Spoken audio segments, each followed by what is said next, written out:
contributes to the Financial Express on geostrategic issues. Sir, your keynote address promises to enlighten us all about the significance of this day, and with great pleasure, I invite you on the stage for your keynote address, sir.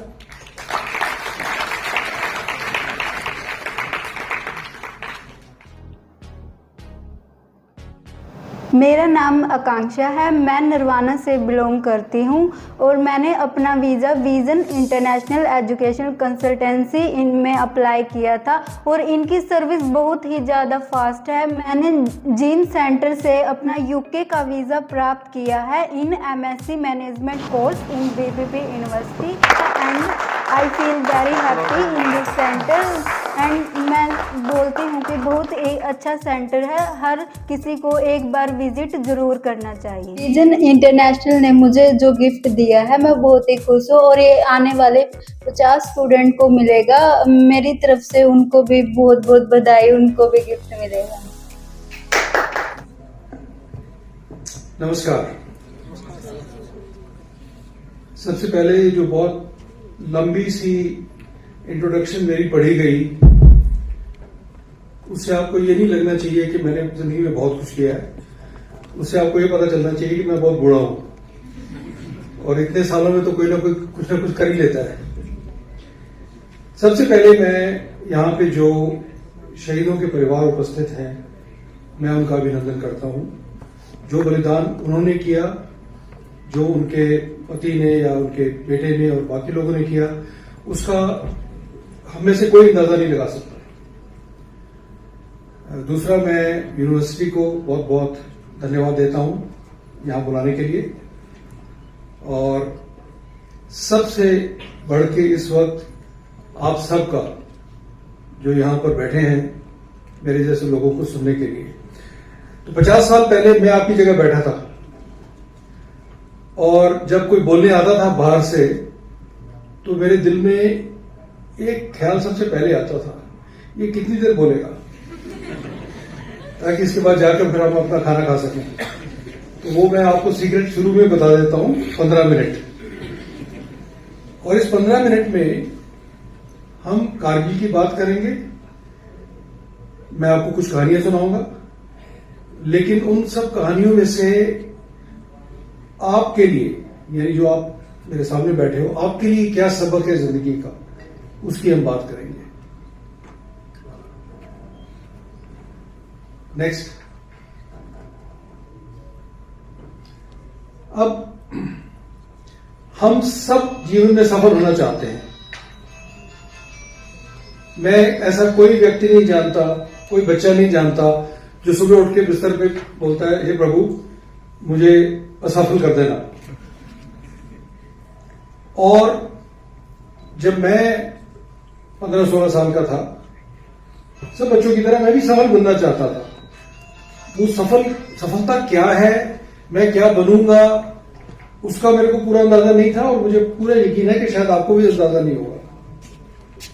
लेकिन दिल में एक चाह होती है इस उम्र में कि हमारा जीवन ऐसा चले जैसे ये ग्राफ दिखा रहा है। हम धीरे धीरे धीरे सफल होते जाएं, अमीर बनते जाएं, पॉपुलर बनते जाएं, फेमस हो जाएं।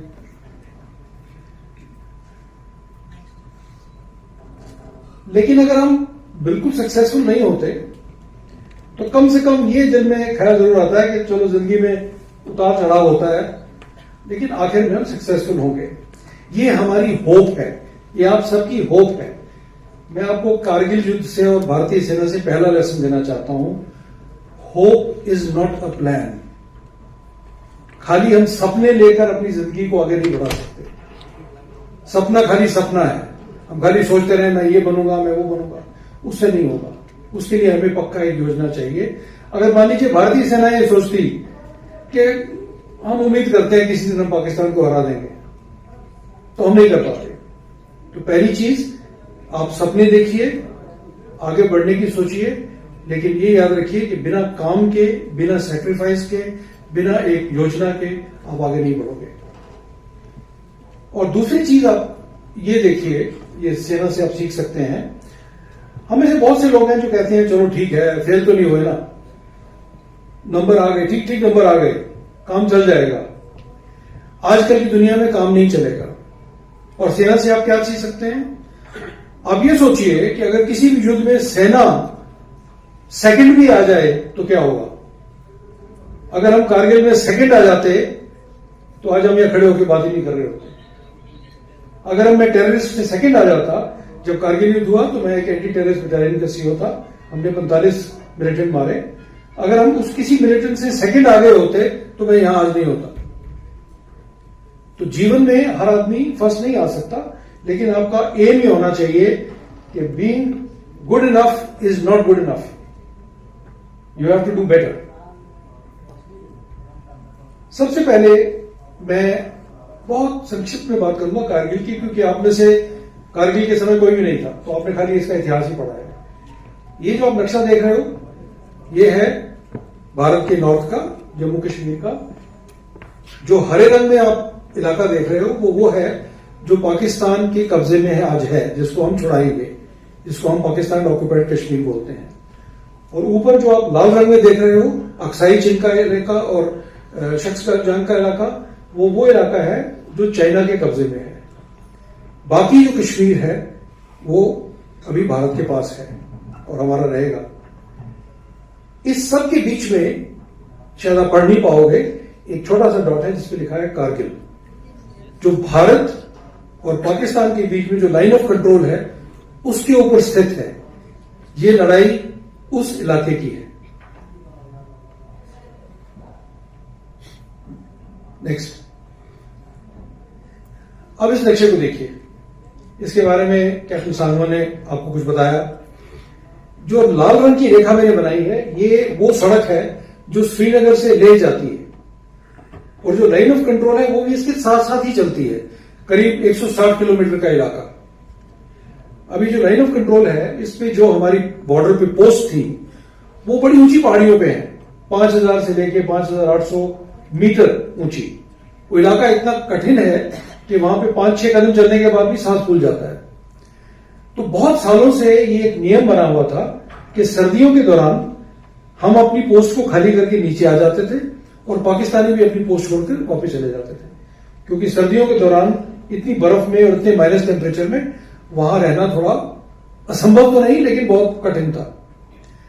इस साल भी 1998 में भी हमने वही किया। जैसा कि देखिए, ऐसा होता है ना कि चोरों के बीच में भी एक नैतिकता होती है, तो लड़ाई तो दुश्मनों के बीच में भी एक नैतिकता होती है। तो हमारी नैतिकता थी कि हम दोनों अलग हो जाते थे सर्दियों के दौरान। लेकिन पाकिस्तान ने एक योजना बनाई। वो योजना क्या थी? चुपचाप सर्दियों के बीच में आके भारत की सब पोस्ट के बीच में आके बैठ जाओ। और उनकी सोच क्या थी? सोच ये थी, क्योंकि कारगिल की पहाड़ियों के ऊपर बिल्कुल कोई कवर नहीं है, खाली बड़ी बड़ी चट्टाने हैं, और चढ़ाई जो है वो कई जगह बिल्कुल सीधी ऊपर है। तो ऐसे में कौन सा दुश्मन है जो दिन दहाड़े या रात को भी हमला करके, जो ऊपर से गोलियां बरस रही हो, तो उन पोस्ट को दोबारा लेने की कोशिश करेगा? उनकी ये कैलकुलेशन थी। और ये उन्होंने क्यों किया?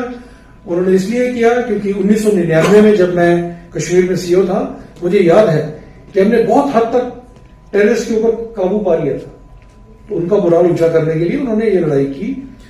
दूसरा, उन्होंने ये सोचा कि जब भारतीय सेना हमला करेगी नहीं तो ऑटोमेटिकली जो लाइन ऑफ कंट्रोल है वो आगे बढ़ के हिंदुस्तान में आ जाएगी, कुछ इलाका चुपचाप कब्जा कर लेंगे। ये पूरी योजना परवेज मुशर्रफ ने बनाई 1998 में। और भारतीय और पाकिस्तानी सेना में इतना अहंकार है, मैं क्यों कह रहा हूं, मैं इसलिए नहीं कह रहा क्योंकि वो हमारे दुश्मन है, क्योंकि 2003 में मुझे भारतीय सरकार ने 4 महीने के लिए अमेरिका में पढ़ने के लिए भेजा था। वहीं पे मेरे साथ 3 पाकिस्तानी अफसर थे, वर्दी पहने हुए अफसर, और मैं उनकी बातें सुनता था और मुझे समझ आ गया कि हम में और उनमें बहुत अंतर है। क्योंकि वो अपना देश चलाते हैं, उनके दिल में एक अहंकार है कि हम कुछ भी कर सकते हैं। सो परवेज मुशर्रफ ने जब ये योजना बनाई, उसने अपने देश के प्रधानमंत्री को भी नहीं बताया। प्रधानमंत्री को छोड़ो, उसने एयरफोर्स और नेवी के चीफ को भी नहीं बताया, उसने कई कोर कमांडरों को भी नहीं बताया। इस तरह का अहंकार उनके दिल में था। तो 132 जगह पे आके वो आके बैठ गए और उन्होंने कहा कि ये जो सड़क है श्रीनगर से लेह की, ये हम देख सकते हैं, इस पर हम गोलाबारी कर सकते हैं। अब हम इसको अगर काट देंगे, इसके ऊपर कोई ट्रैफिक नहीं चलेगा, तो ऑटोमेटिकली जो लेह का इलाका है वो भारत से जुदा हो जाएगा। ये उनकी योजना थी, ये उनकी सोच थी। और इस सोच के अंदर इनकी एक और गलत धारणा थी, वो ये थी कि हमारे में शायद वो संकल्प नहीं है, वो शायद हम ऐसे लड़ाकू नहीं हैं कि हम उनको हरा सके। ये गलतफहमी उनकी 1971 में दूर हो जानी चाहिए थी, लेकिन शायद दूर नहीं हुई। नेक्स्ट ये स्लाइड में आपको, आप पढ़िए नहीं इसको, मैं जो खास चीजें मैं आपको वैसे ही बता दूंगा। देखिए, व्हाट्सएप पे आप तरह तरह की कहानियां सुनते हैं, उसमें से 99% बिल्कुल गलत होती हैं। ये व्हाट्सएप की कहानी नहीं है। 12 जुलाई 1999 या 12 अगस्त टाइम मैगजीन में एक इंटरव्यू पब्लिश हुई थी एक पाकिस्तानी अफसर की। वो कारगिल में 77 दिन रहा और उसके बाद मरने से पहले वो चुपचाप वहां से विड्रॉ कर गया या भाग गया। उसमें ये इंटरव्यू टाइम मैगजीन को दिया, आप इसको गूगल कर सकते हैं, पढ़ सकते हैं। उसमें उसने क्या कहा, जो मैंने अंडरलाइन किया, उसने कहा दोज इंडियंस वर क्रेजी, वो इंडियन तो पागल थे, हम ऊपर से गोलियां बरसा रहे थे, पहले वो 10 आते थे, फिर 20 आते थे, फिर 50 आते थे, हमें उन पे दया आनी शुरू हो गई, हमारे हाथ थक गए गोलियां चला चला के, और हमें डर लगने लगा कि एम्यूनिशन खत्म हो जाएगा, लेकिन वो आते रहे। ये वो जज्बा था जिसकी वजह से हमने, और यहां बैठे हुए कुछ जो वीर हैं और बाकी जो लोग लड़े, इसकी वजह से हमने कारगिल का एक एक इंच वापस लिया।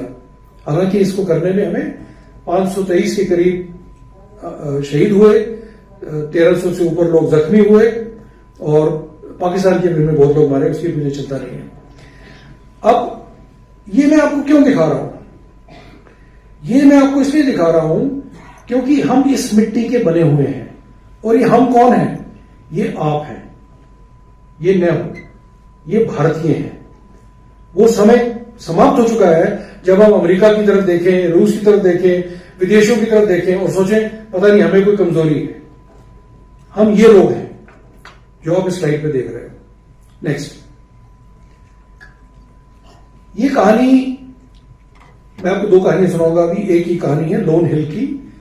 इसमें एक कप्तान साहब थे जिनका नाम कैप्टन सांगवा ने लिया ब्रीफली। ये जो लड़ाई हुई, आप इस पर क्लिक कर दीजिए 2-3 बार।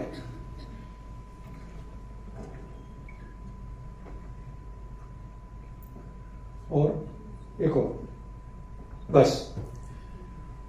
ये लड़ाई एक राजरीफ की बटालियन ने लड़ी। ये बटालियन ऑलरेडी एक लड़ाई जीत चुकी थी, लेकिन कुछ ही दिनों के बाद इनको बोला गया कि इस लोन हिल पे हम कब्जा करना है। ये जो फोटो आप देख रहे हैं ये असली फोटो है। आप इससे अंदाजा लगाइए कि किस तरह की चढ़ाई है, किस तरह की जमीन है, कहां पे चढ़ के आपने हमला करना है।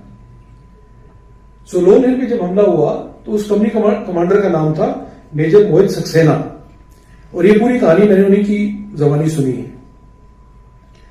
तो जब ये रात के टाइम में हमला शुरू हुआ तो गोलियां ऊपर से बरस रही थी। तो सबसे पहले चीज जो हुई वो एक लांस नायक जयप्रकाश था जो बिल्कुल कंपनी कमांडर के साथ चल रहा था। उसको एक गोलियों का बर्स्ट लगा और उसका मुंह का आधा हिस्सा उड़ गया, खून बह रहा था। किसी तरह से उन्होंने पट्टी वट्टी बांधी। तो मोहित सक्सेना को यह लगा कि ये तो बेचारा गया, ये तो शहीद हो जाएगा। तो जयप्रकाश ने, मेजर सक्सेना ने मुझे बताया, जयप्रकाश रोया भी नहीं, वो उसी पत्थर पे बैठा रहा। उसने कहा साहब ऐसा करो, आप जाओ, मैं आपको यहीं मिलूंगा। और आज वो जयप्रकाश जो है वो दादा बन चुका है, वो जिंदा है और सब ठीक ठाक है। जब ये लड़ाई जब ऊपर चढ़ने लगे तो देखा कि आखिरी 200 मीटर बिल्कुल वर्टिकल है, बिल्कुल सीधे हैं, और उसमें कहीं कहीं बर्फ भी है। तो जो उनकी कमांडो प्लेटून थी, जिसके कैप्टन साहब, जिनका नाम कैप्टन सांगवा ने लिया, मुझे वो नाम भी लेना बड़ा मुश्किल लगता है, पलटन को भी मुश्किल लगता था, उनको कैप्टन नेम्बू बोलते थे छोटे में, नेम्बू साहब। तो नेम्बू ने अपने 10-12 लोगों को लेके चढ़ना शुरू किया। लेकिन थोड़ी देर के बाद ही उसको लगा कि अगर मैं हथियार हाथ में पकड़ के चढ़ूंगा तो नहीं चढ़ा जाएगा। तो हथियार उन्होंने अपने गले में डाल लिए, यानी अभी हथियार किसी काम के नहीं रहे।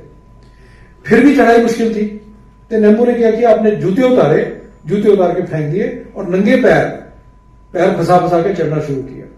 जो ही उन्होंने अपने जूते उतारे, उनकी पूरी टोली ने अपने जूते उतार के फेंक दिए। क्या लगता है आपको इससे बड़े सबक सीधा है, अगर आप एक लीडर हो, आपको हमेशा उदाहरण सेट करना है। आप उदाहरण सेट करोगे, लोग आपको फॉलो करेंगे। अगर आप खाली भाषण दोगे, कोई आपको फॉलो नहीं करेगा। तो नेम्बू ऊपर चढ़ा, ऊपर लड़ाई हुई, उन्होंने कुछ पाकिस्तानियों को मारा, लेकिन नेम्बू भी शहीद हो गया और बाकी लोग जो उनके साथ थे वो सब शहीद हो गए। अब एक बड़ी अजीब दुर्घटना हुई। मोहित सक्सेना की बाकी टोली अभी नीचे है, ऊपर से गड़ की आवाज आई। पाकिस्तानियों ने क्या किया, जो बड़े बड़े बोल्डर थे, बड़ी बड़ी चट्टानें थी, उनको नीचे लुढ़काना शुरू कर दिया। और रात के बिल्कुल अंधेरा, आप इमेजिन कीजिए, बिल्कुल अंधेरा है, आपको कुछ दिख नहीं रहा, कुछ आवाजें आ रही हैं। मोहित सक्सेना कहने लगे, मैंने अचानक अपनी बाईं तरफ देखा कि जो जवान बाईं तरफ था वो गायब हो गया। फिर इधर देखा, इधर वाला गायब हो गया। धीरे धीरे उनको समझ आई कि ऊपर से पत्थरों की बरसात हो रही है और वो जवानों को लेके 200-200 मीटर नीचे गिरा रही है। किसी की स्पाइन टूट गई, किसी के कंधा टूट गया, किसी की हिप टूट गया। और जब मोहित सक्सेना थे, वो धीरे धीरे वो नीचे की तरफ बढ़े देखने के लिए जवानों को, तो नीचे से दर्द से कहराने की आवाज आ रही, किसी किसी को अपनी मां को याद करते हुए आवाजें आ रही। ये हालात थी वहां पे। और मोहित सक्सेना खुद कितने सालों के हो गए, 30 साल के हो गए, उससे कम हो गए। ये करते करते उनके पास बचे कुचे 4-5 आदमी रह गए। उन्होंने फटाफट कोशिश की कि सबको मॉर्फिन का इंजेक्शन लगाया जाए, थोड़ी बहुत दर्द कम की जाए, लेकिन समझ नहीं आ रही थी क्या करना है। सीओ साहब से उन्होंने रेडियो सेट पे बात की। सीओ ने बोला, मेरे पास 15-20 जवान और हैं, मैं भेज रहा हूं। अब जब इस स्थिति पे रात के 3-3:30 बजे हों या 4 बजे हों, मैंने मोहित सक्सेना से यह सवाल पूछा पिछले साल। मैंने कहा, मुझे सच सच बताओ, तेरे दिल में क्या ख्याल आ रहा था उस वक्त? तू अकेला था, फैसला तूने करना था क्या करना है, रात का अंधेरा, नई जगह, कुछ पता नहीं, लोग मर रहे हैं, तुम्हारे दिल में क्या आया? 2 चीजें हुई। ये बात मेरी मेजर मोहित सक्सेना से जूम पर हो रही थी। सबसे पहले मेजर मोहित सक्सेना वो दिन याद करके, अपने जवानों की दर्द याद करके, उन्होंने, उनकी आंखों से आंसू बिल्कुल ऐसे बह रहे थे जैसे नदियां बहती हों। 24-23 साल बाद, जैसे आपने आज कैप्टन सांगवान को भावुक होते देखा। क्या दिखाता है आपको? आपको यह दिखाता है कि आप सही लीडर तभी हो जब आप अपनी टोली को, अपनी टीम को अपना परिवार सही में मानते हो, खाली कहते नहीं हो। कहना बड़ा आसान है, आप मेरा परिवार हो, हम सब इकट्ठे हैं। आज भी वो इतने भावुक थे, आज वो ब्रिगेडियर हैं। दूसरा, उन्होंने मुझे कहा, कहते सर मुझे बिल्कुल समझ नहीं आ रही थी मैं क्या करूं। और फिर मुझे याद आया कि जब भी हम अपनी बटालियन में 2 राजरिफ में बात करते हैं, चाहे मेस के अंदर बात करें, चाहे बाहर कहीं बात करें, चाहे हम शाम को ड्रिंक लेते हुए बात करें, सभी लोग एक चीज कहते हैं, 2 राजरिफ ने 200 साल में लड़ाई नहीं हारी। और मैंने कहा, मोहित सक्सेना, तेरे से लड़ाई हारना शुरू नहीं होगा, हम ये भी लड़ाई जीतेंगे।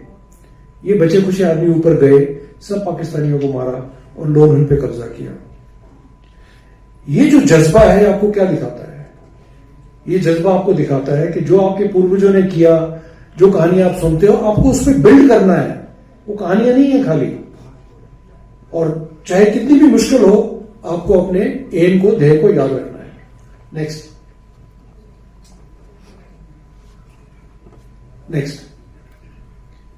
नहीं, वापस।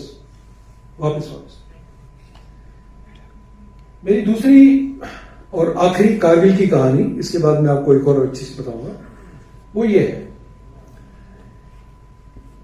पाकिस्तानी हर ऑर्गेनाइजेशन का, हर कंपनी का, हर कॉलेज का, हर परिवार का एक कल्चर होता है। हम उस कल्चर की वजह से स्ट्रांग होते हैं या वीक होते हैं। भारतीय सेना का एक कल्चर है। वो कल्चर ये है कि हम एक दूसरे के साथ एक परिवार की तरह जुड़े हुए हैं। मैं आज, और जो अफसर यहां बैठे हैं, उनको पहली बार मिला हूं जीवन में, लेकिन हम इस तरह से हो गए हैं जैसे कि हम एक ही परिवार के हैं। क्योंकि ये हमारा एक कल्चर है, आपने अपने कल्चर को स्ट्रांग करना है।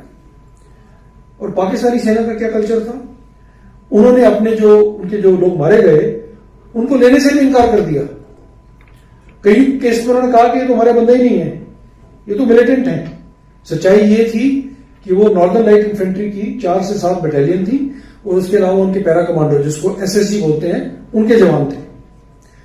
और भारतीय सेना की क्या सोच है, मैं आपको एक कहानी सुनाऊंगा जो आपने शायद नहीं सुनी होगी। एक पोस्ट के ऊपर राजपूतों की एक बटालियन ने कब्जा किया। उन्होंने कब्जा करने के लिए 2 दिन एक बिल्कुल सीधी पहाड़ी के ऊपर, बर्फ के ऊपर कीले ठोक ठोक कर, रस्सियां बांध कर 48 घंटे ये काम करके चढ़ के और हमला किया। तो पाकिस्तानी हैरान हो गए, उन्होंने उम्मीद ही नहीं की थी। तो जितने लोग थे सबको मार दिया। उनमें से एक बंदा जो मरा पाकिस्तानी, उसका नाम था कैप्टन तैमूर मलिक, जिसकी फोटो मैंने वहां लगाई है। वो पाकिस्तानी कमांडोज का था, नॉर्दर्न लाइट इन्फेंट्री में नौकरी कर रहा था। और जब इनको मार दिया तो जैसा हम करते हैं, हमने जगह जगह जहां जगह मिली वहां पे ग्रेव खोदी और पूरे सम्मान के साथ अपनी रेनकोट में उनको लपेट के बॉडीज को दफना दिया। इस बात के होने के तकरीबन 1 महीने के बाद तैमूर मलिक के दादा, जो पाकिस्तान के एक जज थे रिटायर्ड और लंदन में रहते थे, वो भारतीय दूतावास में गए लंदन में। उन्होंने कहा कि 1 महीने से मेरे घर में रोना धोना ही बंद नहीं हुआ है। क्या कोई तरीका है कि आप मेरे पोते का शव किसी तरीके से ढूंढ लें और उसको वापस पाकिस्तान भेज दें? बड़ा अजीब रिक्वेस्ट है। तो ये बात भारतीय सरकार के पास पहुंची। सरकार ने हमारे चीफ जनरल मलिक साहब को बोला कि ये देखो, ये आदेश नहीं है, ये हम खाली पूछ रहे हैं। जनरल मलिक ने सीओ साहब से बात की, जिनका नाम था लेफ्टिनेंट कर्नल खौनसम हिमालय सिंह, मणिपुर के थे, जैसे हमारे सुंदरमेल साहब हैं, और अभी वो लेफ्टिनेंट जनरल बन के रिटायर हुए। तो उन्होंने कहा केएच सिंह, ये आदेश नहीं है, तुम्हारे जवानों को अच्छा भी नहीं लगेगा, और कहां ढूंढते फिरोगे बॉडी, कहां दफनाया है, कौन किसकी बॉडी है, कोई वहां कोई प्लेकार्ड थोड़ा लगे हुए हैं। तो केएच सिंह ने बोला कि सर, हम करने को तैयार हैं, लेकिन एक शर्त है। भारतीय सेना में हम अपने किसी भी जवान को, किसी को भी जिंदा या मरा हुआ या जख्मी पीछे नहीं छोड़ते। अगर मैं कैप्टन तैमूर मलिक की बॉडी निकाल के वापस भेजूंगा तो हम अपने जवानों को यह मैसेज देंगे कि हम अफसरों का ज्यादा ध्यान रख रहे हैं और जवानों का नहीं। मैं सभी जवानों, पाकिस्तानी जवानों की बॉडीज भी निकालूंगा और सबको पाकिस्तान भेजा जाएगा। तो मैं ये करने को तैयार हूं और ये किया गया। ये है भारतीय सेना की संस्कृति। आप में से कुछ लोग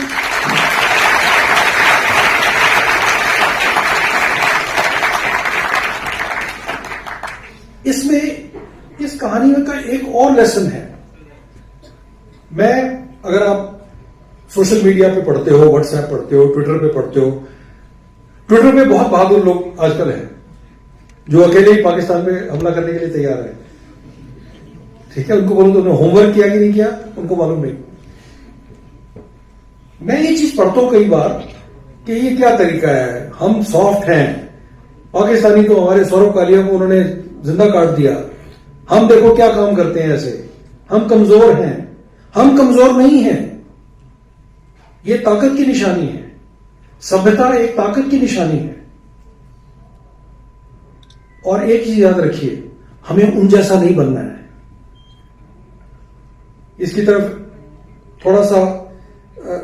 थोड़ी सी बात कर्नल साहब ने भी की। हमें उन जैसा नहीं बनना है, हम हैं। कोई वजह है कि हजारों साल से हमारी संस्कृति इतनी मजबूत है, हमने वैसा ही रहना है। अगर हम उनकी नकल करने लगे तो फिर क्या फर्क रह गया हमारा। नेक्स्ट।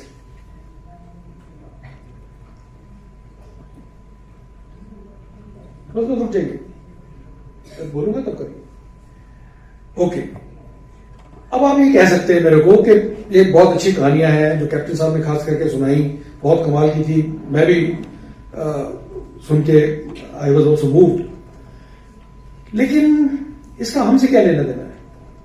हमें से सब लोग फौज में नहीं जाएंगे।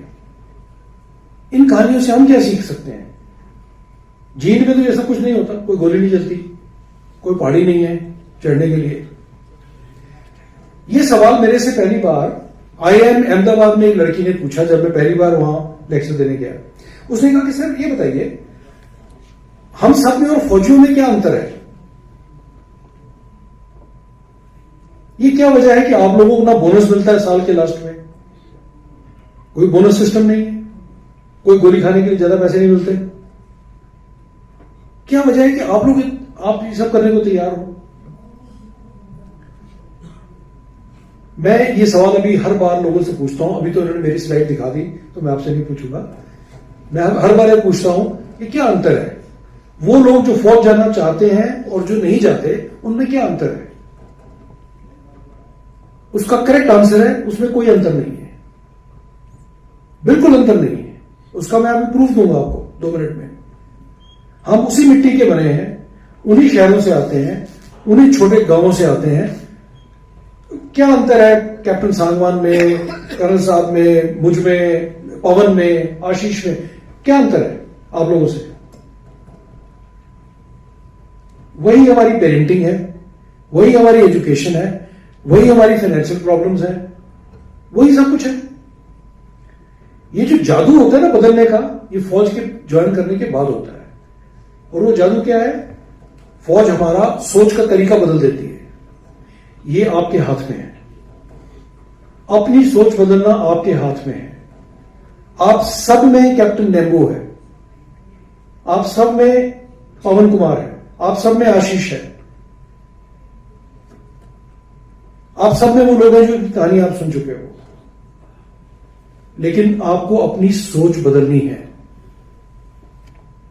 जरूरी नहीं है कि देश सेवा करने के लिए फौज ज्वाइन करनी पड़े, बिल्कुल भी जरूरी नहीं है। जो लोग फौज में जाते हैं वो ज्यादा देशभक्त नहीं होते, ये गलत फहमी मत रखना। सब एक बराबर है, लेकिन हमारी सोच बदल जाती है। नेक्स्ट, अभी रुक जाना, वापस। अब ये मेरी फोटो है जब मैं फौज में था, जब मैं रिटायर होने वाला था, ठीक है। अब ये फोटो देखकर आप बोलोगे ये फोटो तो अलग है, ये ऐसा तो कोई जीन में है नहीं, ये तो कोई फौजी मेजर जनरल खड़ा है वहां पे। लेकिन ये फौजी मेजर जनरल है कौन? नेक्स्ट, ये वो बच्चा है जो सेंटर में खड़ा है, ये मैं हूं। आज जो मैंने आप लोगों की परेड देखी, मैंने कंग्रेचुलेट भी किया जो लड़के मेरे आगे चल रहे थे, और जो लड़कियों ने, हिमांशी, अंकिता, जो रिक्त लाइन पे थे, उनको भी कंग्रेचुलेट किया मैंने। मेरी तो, मैं अपने कपड़े देखता हूं, मैं तो ऐसा भी नहीं पहनता था कपड़े अच्छे। क्या अंतर है इसमें बताइए, आप में और मेरे में? कुछ अंतर नहीं है। मैं आपको और बताना चाहता हूं, मैं ये कहानी इसलिए नहीं बताना चाहता कि मेरी कहानी है, मैं आपको बताना चाहता हूं कि मैं कौन हूं और कौन था। 1974 में जब मैंने फौज जाने की सोची और जब मैं फौज की इंटरव्यू के लिए रुड़की गया, मैंने जिंदगी में कभी अंग्रेजी की एक लाइन नहीं बोली थी। मेरे स्कूल में अंग्रेजी थी नहीं, पंजाबी मीडियम स्कूल था, मैं पंजाबी लिखता था, पंजाबी में पढ़ता था, अंग्रेजी भी पंजाबी में पढ़ाते थे हमारे टीचर। और जो इंटरव्यू करने वाला था उसने मुझसे पूछा तुमने अंग्रेजी कहां सीखी, 2-3 सवाल पूछने के बाद। तो मैंने उसको अपनी अंग्रेजी में बताया कि मैं पहली बार बोल रहा हूं। तो उन्होंने कहा वो तो दिख रहा है मुझे, लेकिन तुम जो बोल रहे हो वो बोलने वाली इंग्लिश नहीं है, वो तो किताबी इंग्लिश है, तुम किताबों की तरह बोल रहे हो। तुमने सीखी कहां? मैंने बोला मैंने किताबें पढ़ी हैं। तो उन्होंने कहा कितनी किताबें पढ़ी तुमने, कब से? मैंने कहा पहली किताब मैंने पढ़ी थी 13 जुलाई 1972 को, जब मैं 14 साल का था, और अब तक मैंने 78 पढ़ी हैं। तो उसने सोचा ये सट्टा मार रहा है। उसने कहा तुमने 2 साल में 78 किताबें पढ़ी, कैसे मालूम? मैंने बोला मेरे पास डायरी है। तो उन्होंने कहा तुम रुड़की आए हो तो यहां भी किताब लेके आए होगे। मैंने कहा मैं 3 किताबें लाया हूं। उन्होंने नाम पूछे, वो नाम सुन के वो हैरान हो गए। ठीक है, मतलब क्या है? मतलब इस कहानी का ये है कि हम सब एक ही जगह से शुरू करते हैं। मेरे फादर एक गवर्नमेंट सर्वेंट थे, मेरी मदर एक टीचर थी। मैंने अपना 75% जो जिंदगी है एक कमरे में बिताई है, घर में, उसी में खाना बनता था। क्या अंतर है आप में और जो लोग फौज जाते हैं? कोई अंतर नहीं है। हमारी सोच फर्क है, सोच फर्क हो जाती है। और अगर सोच को आप आज ठीक कर लो तो आप फौजी हो। हर बंदा जिंदगी की एक लड़ाई लड़ रहा है, हर बंदा फौजी है। नेक्स्ट, मैं आपको 3 क्विक सलाह दूंगा। ये सलाह किस चीज पे बेस्ड है? ये सलाह कारगिल पे बेस्ड नहीं है। मैं जब उन बच्चों को देखता हूं जो मेरे साथ स्कूल में थे या एनडीए में थे, जैसे जनरल बिपिन रावत मेरे साथ, मेरे कोर्समेट थे, और जो स्कूल में मेरे साथ बच्चे थे, उनमें से कई लोगों ने बहुत अच्छा किया। कोई डीजी पुलिस बना, कोई हरियाणा का हेल्थ डायरेक्टर बन गया, कोई पटियाला यूनिवर्सिटी में ऑप्थेल्मोलॉजी का प्रोफेसर बन गया, और कुछ लोग कुछ भी नहीं बने। और जब मैं बच्चों की तरफ देखता हूं तो मैं सोचता हूं मैं क्या अंतर था। वो अंतर आपको जानना है।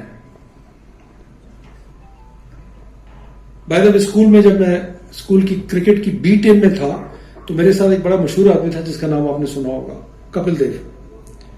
वो मेरे से 1 साल छोटा था, 1 साल जूनियर था। लेकिन अगले साल जब मैं दोबारा टीम में खेलने आया तो मुझे फिर बी टीम में रखा गया, उसको ए टीम में भेज दिया गया। 3 चीजें। पहली चीज, अपने आप को कम्युनिकेट करना सीखिए। जब मैं एक रूरल एजुकेशन सोसाइटी का सीईओ था, हमारे नीचे 92 स्कूल कॉलेज थे। मैं इंडस्ट्री वालों से पूछता था, आप हमारे बच्चों को नौकरी क्यों नहीं देते? आप जानते हैं उनका क्या आंसर था? उनका पहला आंसर था, आपके बच्चों के अंदर सॉफ्ट स्किल नहीं है, उनको बोलना नहीं आता, उनको लिखना नहीं आता, उनको लोगों से डील करना नहीं आता। 50% ये प्रॉब्लम है। कम्युनिकेट करना सीखिए। कम्युनिकेशन का मतलब खाली इंग्लिश नहीं है, लेकिन इंग्लिश बहुत जरूरी है। अगर आपको कोई भी बोलता है कि नहीं इंग्लिश क्या कर रही है, तो अंग्रेजों की भाषा है, तो फिर क्रिकेट भी अंग्रेजों की गेम है। दूसरी चीज, लोगों से बना के रखना, यह जिंदगी का एक अहम लेसन है। Be the best behaved person. Best behaved person. मैं आपको इसकी छोटी सी कहानी बताता हूं। जब मैं 5वीं क्लास में था तो स्कूल में एक ड्रामा होना था राजा अशोक का। तो मुझे राजा अशोक के रोल के लिए टीचर ने सिलेक्ट कर लिया। मैं बहुत घबरा गया। तो मैं टीचर के पास गया, मैंने कहा, मैडम मैं तो राजा अशोक नहीं बन सकता। उन्होंने कहा क्यों? मैंने कहा मेरी आवाज कितनी पतली है, मैं तो ऊंचा बोल ही नहीं सकता, मुझे तो चिल्लाना ही नहीं आता, दहाड़ना ही नहीं आता, तो मैं राजा कैसे बनूंगा? उन्होंने एक बात कही जो आप सबके लिए लागू है। उन्होंने कहा, अगर तुम सच्चे राजा हो तुम्हें चिल्लाना नहीं पड़ता। सबको पता है,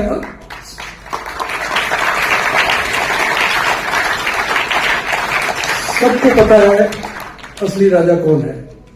असली राजा जो है वो किसी तरफ देखता भी नहीं, किसी की तरफ। लोगों को फिर भी पता है असली राजा कौन है। अगर तुम सचिन तेंदुलकर हो तुम्हें कभी चिल्लाना नहीं पड़ेगा। सो बी दैट किंग। और तीसरा, बी डिसिप्लिन। आप बोलोगे डिसिप्लिन क्या है? लेफ्ट राइट सल्यूट ना, ये डिसिप्लिन नहीं है। डिसिप्लिन की एक बड़ी सिंपल परिभाषा है। पहले मुश्किल काम करो, फिर मजे लो। पहले कॉलेज या स्कूल का काम करो, फिर यूट्यूब देखो या नेटफ्लिक्स देखो। पहले सख्त काम करो। अगर कल इम्तिहान है तो पहले पेंसिल घड़ लेना, बैठ जाओ, पहले पढ़ाई करो, फिर पेंसिल घड़ लेना बाद में।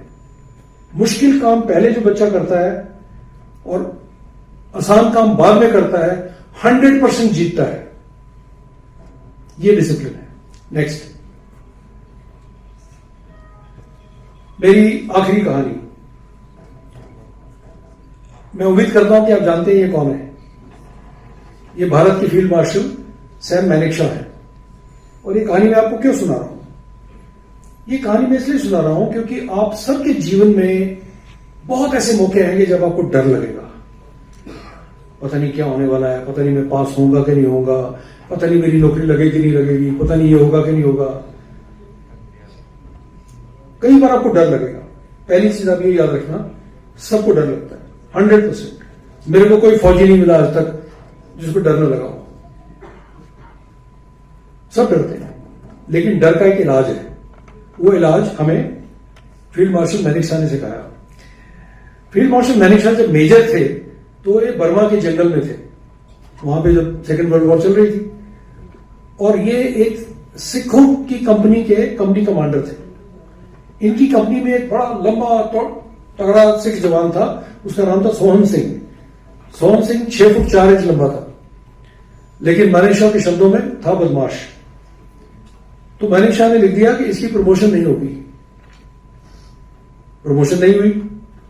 एक दिन शाम को इस कंपनी के सूबेदार साहब मैनिक शाह के पास आए, मेजर साहब को कहने लगे, सर बहुत गड़बड़ हो गई, वो सोहन सिंह सबको बोल रहा है आज रात में मेजर साहब को मार दूंगा पिस्टल के साथ, वो सबको बता रहा है। तो मैनिक शाह ने कहा उसको बुलाओ। जब उसको बुलाया, उसका सोहन सिंह, सुना तू मेरे को मारेगा रात को? तो सोहन सिंह कहने लगा, नहीं नहीं सर, मैं तो वाहे गुरु जानता है, मैं तो मजाक कर रहा था जरा, मैं मखौल कर रहा हूं, मैं कैसे ऐसी बात कर सकता हूं। मैनिक शाह ने कहा, नहीं नहीं ये मेरी पिस्तौल है, भरी हुई है, कर दे। नहीं नहीं सर, मैं तो बच्चा हूं आपका। तो मैनिक शाह ने उसको एक पीठ पे धाप दी, बोला चले जाओ। रात को जब मैनिक शाह खाना खा के अपने तंबू में आए तो सूबेदार साहब फिर वही खड़े थे। कहने लगे, सर आपने बहुत गलती कर दी, सोहन सिंह सबको बोल रहा है, मैंने कंपनी कमांडर साहब को बुद्धू बना दिया, मरना तो है ही आज, प्लान तो यही है। तो मैनिक शाह ने कहा ठीक है, उसको दोबारा बुलाओ। उसको बुला के कहा, सोहन सिंह ऐसा करो, आज रात मेरे तंबू की रखवाली तुम करोगे, सेंट्री ड्यूटी तुम दोगे, और ये लो मेरा हथियार। सुबह 5 बजे मुझे एक मग गर्म पानी चाहिए शेव करने के लिए, और 5:30 बजे एक गर्म मग चाय का, ठीक है? उसने कहा ठीक है सर। और मैनिक शाह सो गए, कुछ नहीं हुआ। पूरी लड़ाई में वो बंदा मेमने की तरह मैनिक शाह के साथ लगा रहा। तो लोगों ने मैनिक शाह से पूछा, आपको डर नहीं लगा? मैनिक शाह ने कहा, डर नहीं लगा, मैं तो पूरी रात सोया नहीं, मैं इतना डरा हुआ था कि थोड़ा सा भी खड़का होता था मैं उठ के बैठ जाता था, अब सोहन मारेगा। लेकिन मैं लीडर हूं ना, मैं कमांडर हूं, मुझे डर दिखाना नहीं है। सब डरते हैं। जब आपको डर लगे, आप कोशिश करो कि डर को दिखाओ ना। 2 चीजें होंगी, एक आपका दिमाग जो है वो सही मैसेज भेजेगा आपकी बॉडी को, आप ब्रेव बनना शुरू हो जाओगे। यही तो हम करते हैं लड़ाई में जब गोलियां चलती हैं। और दूसरा, आपके जो आसपास के लोग हैं वो भी शांत हो जाएंगे कि सब ठीक है, कोई चिंता की बात नहीं, ठीक है। नेक्स्ट, इसी तरह से आपको कई चिंताएं होंगी, आज भी होती होंगी। आज जो वाली चिंता थोड़ी छोटी होती होंगी, मेरी सहेली ने मेरे से बात क्यों नहीं की, वो मेरे बगैर मार्केट क्यों चली गई, वो तीनों तो इकट्ठी जा रही है, मेरे को छोड़ गई। मैं समझता हूं हम सब ने यही किया है, हाँ, सहेलियों के साथ नहीं, दोस्तों के साथ। तो जब आपको ये चिंता सताती किसी भी तरह की, रात को 10 बजे आप बिस्तर में लेटे हो, आपको चिंता सता रही, बड़ों को भी सताती है, मेरी नौकरी पता नहीं चली जाएगी, मैं सड़कों पे आ जाऊंगा। जब आपको चिंता सताती है, आपने अपने आप से एक सवाल पूछना है, इज दिस वरी यूजफुल? बहुत सी वरीज हैं जो बड़ी यूजफुल वरीज हैं। यूजफुल वरी क्या होती है? 3 बजे आपका पेपर है, आप 10 बजे बिस्तर में लेट गए, आपको चिंता लग गई, मेरे को तो याद ही नहीं आ रहा मैंने क्या पढ़ा था, मैं तो भूल गया, जो पढ़ा था वो भी याद नहीं आ रहा। अगर ये चिंता है, ये यूजफुल चिंता है। क्यों? क्योंकि आप इसमें एक्शन ले सकते हो।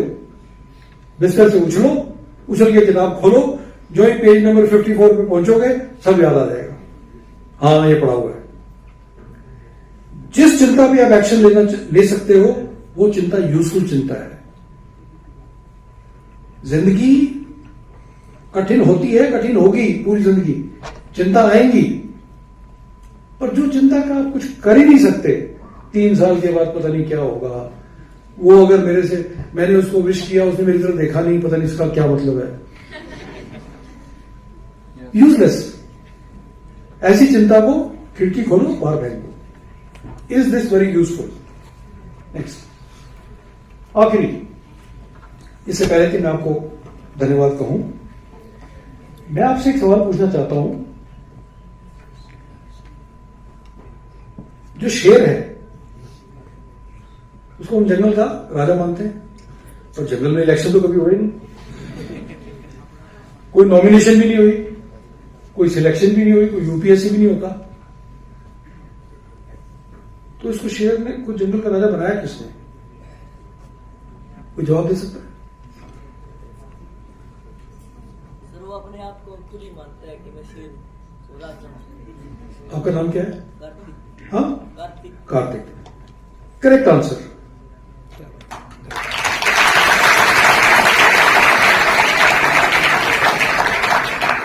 और कार्तिक, कंग्रेचुलेशन, क्योंकि मैंने जितनी बार ये सवाल पूछा है 2 बार मुझे खाली इसका आंसर करेक्ट मिला है। एक बार ऑफिसर ट्रेनिंग एकेडमी में मैंने कैडेट से पूछा शेर जंगल का राजा कैसे बना, तो एक खड़ा होकर बोला क्योंकि वो मानता है कि वो राजा है। आप वो हो जो आप मानते हो, बिलीव इन योर सेल्फ, आप वही हो जो मानते हो। अपने दिल में वो पिक्चर ना बनाओ अपने बारे में। अगर भारतीय सेना ये पिक्चर बना के कारगिल की लड़ाई लड़ती तो हम नहीं जीतते। आप वो पिक्चर बनाओ कि आप जीतोगे ही जीतोगे, चाहे कोई भी परिस्थिति हो। और ये याद रखिए कि हमारा जीवन एक किताब की तरह है जो रोज हम खोलते हैं, एक पन्ना पढ़ते हैं, एक नॉवल रोज एक पन्ना पढ़ते हैं, फिर उस पन्ने को पलट देते हैं और हम उम्मीद करते हैं कि लास्ट में हमें पता चल जाएगा कि क्या होना है जिंदगी के लास्ट में।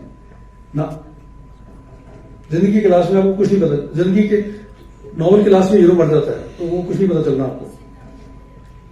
आप ये मान के चलो कि जो ये कहानी पढ़ रहे हो ये आप ही लिख रहे हो।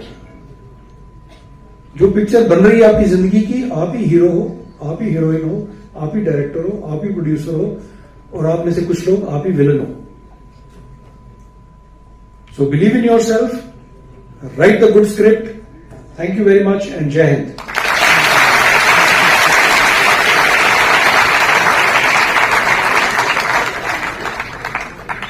Thank you, sir, for these enlightening pearls of wisdom and motivating all the young students who are present here.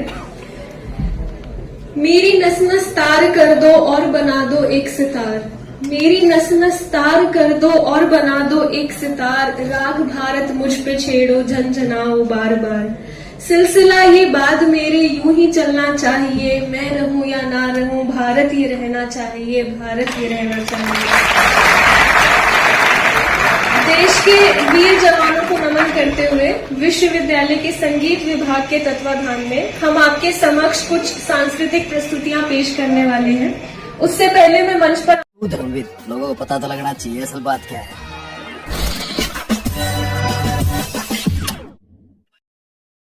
Like, share and subscribe this channel, and don't forget to follow my account on Instagram also.